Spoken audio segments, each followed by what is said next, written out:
what's happening with the state of the economy, not just for India, but the world. We've got Jonathan Garner, Chief Asia and Emerging Market Equity Strategist at Morgan Stanley, joining in on the show right now. Jonathan, hi, good to have you on the show. Day 2 of your conference, right? Tell me, what's the chatter about India and all the uncertainties in the world like at the conference?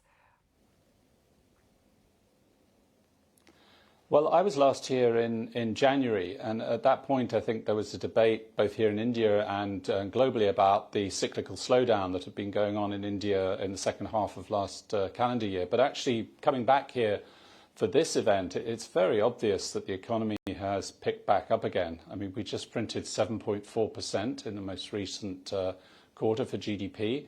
And many other micro indicators suggest the economy is picking up. For example, GST revenue being up sort of mid-teens year on year. So we know that there was easing of monetary and fiscal policy, and it looks like the Indian economy is kind of moving ahead very strongly.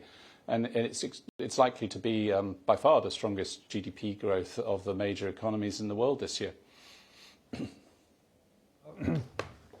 Jonathan, what about the entire construct for emerging markets? Dollar is weak, bond yields globally are at 4.5. Is there enough and more technical and macro factors at play which will drive emerging flows into emerging markets? What's your view there? Well, again, I would emphasize that India is quite different from other emerging markets. For example, we do expect China growth to decelerate this year, and the US and China are engaged in an unprecedented conflict over trade. We also think that, for example, markets like Korea and Taiwan will have a semiconductor cycle to contend with. But there is a group, India is not unique, there are other parts of Latin America and EMEA and Southeast Asia where this dollar weakening that you mentioned is unlocking a quite different cycle from what we've seen in the past. As portfolio capital is moving away to some extent from the US, we at Morgan Stanley do expect the US dollar to be weakening throughout this year. We think on the DXY measure it'll end up below 90. And that produces good things. It gives monetary policy autonomy, for example, to a country like India. So the RBI is able to cut interest rates, even whilst the Federal Reserve is actually on hold. So that's a key positive feature. Jonathan, the valuations in India, for the longest time, everyone has argued they are expensive and they're above the mean. But given the growth construct which you just outlined and what Morgan Stanley has been outlining, how long do you think investors or global investors will disregard this?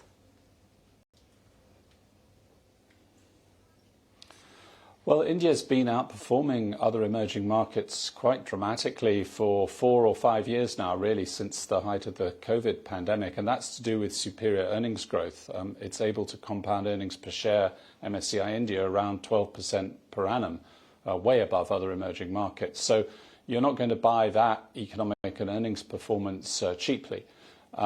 You're right that actually if you look at dedicated EM funds, even though India's outperformance and the issuance that we've had in primary and secondary mean that its share in the EM index is going up, EM dedicated active fund managers are slightly underweight the market.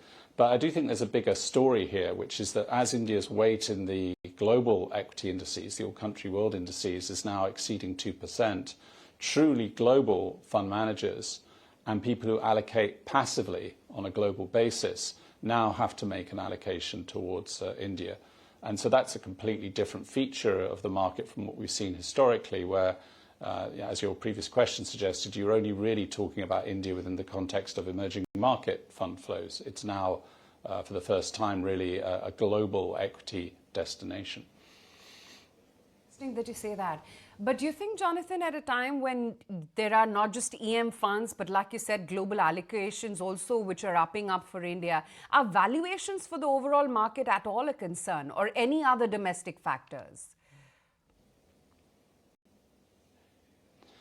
Well, from time to time, we've moderated our overweight when we thought that valuations were rich. At the moment, we don't have that view. We're around about 22 times forward PE for MSCI India, roughly the same multiple as the S&P 500.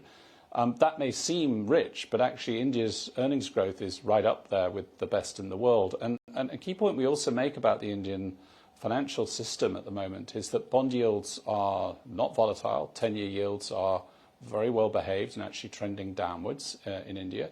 And equity market volatility is now well below the average in global equities. The systematic investment plans, the SIPs, and other domestic flows kind of drive that. It's just a very strong story. And as I said in the answer to the previous question, you're not going to buy a strong story like this on low valuations. The market won't be that kind to you to offer this on a low valuation. Jonathan, if one looks at the risk for emerging markets, is it tariff? Is it valuations? What is the risk for emerging markets as we move from the first half of the year to the second half of the year? There really is no such thing as emerging markets anymore. We've written about this really all the way back to our 2018 blue paper on multipolar world dynamics. We're just in a very different situation. We have the world's first and second largest economies, China and the US, in a period of intense hegemonic rivalry. We have a whole slew of countries in terms of GDP per capita ranges, macro balance, policy style settings. The old concept of some group of countries that were heading in the same direction and you put the name on them as being emerging markets, it just doesn't work. If you were to think about emerging markets, then the strongest of them by far is India, for the reasons we've already gone through in this interview.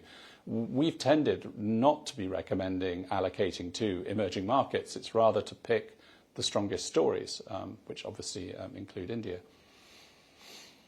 Jonathan, when it comes to India, the obvious choice and go-to space has always been the large financials, right?